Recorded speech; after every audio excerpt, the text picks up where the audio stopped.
Hi there, and welcome to my review of Pokemon Black and White for the Nintendo DS. This is the 5th generation of Pokemon, the seriously famous RPG series. And when I say serious, I mean serious, because these fans, myself included, are literally insane. I'll be honest with you, as a gamer who was right there when Pokemon was conceived, like literally right there in Japan when Satoshi Tajiri came up with the idea, I was extremely wary about going into the new generation of Pokemon. Just to show my love, this is my copy of Pokemon Red, which I played so much that I wore the picture off the game cartridge. We first-gen Pokefans are pretty harsh towards the latter generations, particularly after 2 or 3, as the common things I hear now are, "Oh, these Pokemon look stupid. These rivals suck now. Oh, why can't you use your Pokemon to smash the Poke Centers and take all the Nurse Joys as your sex slaves?" Okay, that last complaint may be only me, but the point is that today, I'm gonna try to give you an honest look at Pokemon Black and White. The game starts like every other main Pokemon game. Meet Kid. Kid gets a horribly dangerous creature. Kid is sent on an unreasonable quest across the world where he beats up on everything and one he encounters. Except you're doing it in the Unova region this time.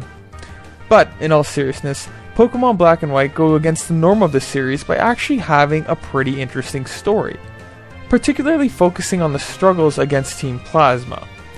Now, Team Plasma is awesome because they're not just some stupid group trying to take Pokemon for the forces of badness, they're just an environmental group working on liberating Pokemon from human imprisonment. That's actually a really interesting twist, as I'm sure you've asked yourself once while playing these Pokemon games, is it really right to imprison these majestic creatures? I was actually referring to how your mom spends pretty much the entire game in the kitchen, but Pokemon work too. Team Plasma introduces an interesting moral spin on the story, which makes the narrative of the game at least stand out from its others, although it's still a kid's game, so don't expect too much. The finale was particularly impressive, as it honestly surprised me for how much it threw at you. Though the final villain was a little too cliché for my likes. Overall, the story in Pokemon Black and White showed a lot more effort than previous games. Typical to Pokemon form, you have rivals. I guess 3 to be exact. However, the first 2 rivals, Sharon and Bianca, your childhood friends, get the term rivals with the biggest asterisk next to it because they suck. I'm sorry, Bianca's just a klutz who has to learn to do things for herself, and Sharon's just a guy that's desperate for power, and both have development, but they show up way too often, like after every gym. And the characters themselves are kind of annoying, and their screen time could go to so much better use. Wasn't it awesome in the earlier generations where the rival only showed up once in a while and it was really memorable when he did? And this isn't nostalgia talking either. Less really is more with these type of things. However, your third rival, Trainer N, was closer to the traditional rival because he is friggin' awesome.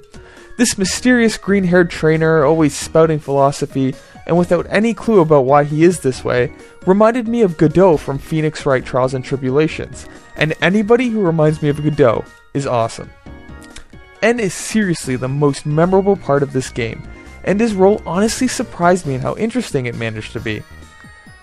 But, other than that, the characters you meet are par for the poker course. Let's get down to the gameplay, and fortunately, this being a main series Pokemon game, there isn't too much to cover that hasn't already been said for 10 years.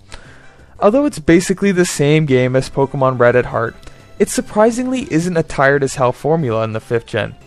The new Pokemon they added look unique, and there's some pretty awesome ones with some pretty awesome designs, like Excadrill and Ferrothorn.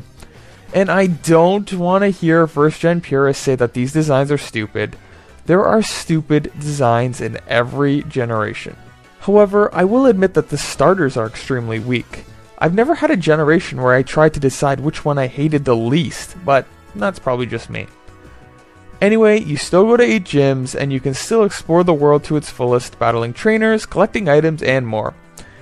There's also new little features like the Dream World and different kinds of contests or whatever, but those are honestly never my thing. I was sincerely impressed by the post-game effort though, because although the main story takes only about roughly 20 hours to beat, you can spend a lot more time exploring this giant world. The gameplay and battling were still pretty much the same, except for new moves and stuff. There's honestly nothing wrong with that. This is such a deep system that people have loved for over a decade, and it's still fun today. Why fix it if it isn't broken? They did introduce stuff like triple rotation battles, but I stayed clear of those because they don't do much for me. I don't like change. If there's one complaint I had about the gameplay, that's the fact that the main story is pretty friggin' easy. It's probably because I'm a Pokemon veteran, but there's a part of me that blames it on the NPCs that just hand out free shit without you doing anything other than talking to them. Why, back in my Pokeday, I had to earn my items the good and old-fashioned way. And the graphics in the game were great. There were some really cool scenes that outmatched any other Pokemon title ever released. Crossing that giant bridge was particularly memorable, as it was really such an awesome and cinematic moment. Everything else looked good as well, and there's really not much to say here. The music was particularly well done. From the main theme, to N's theme, to pretty much everything else.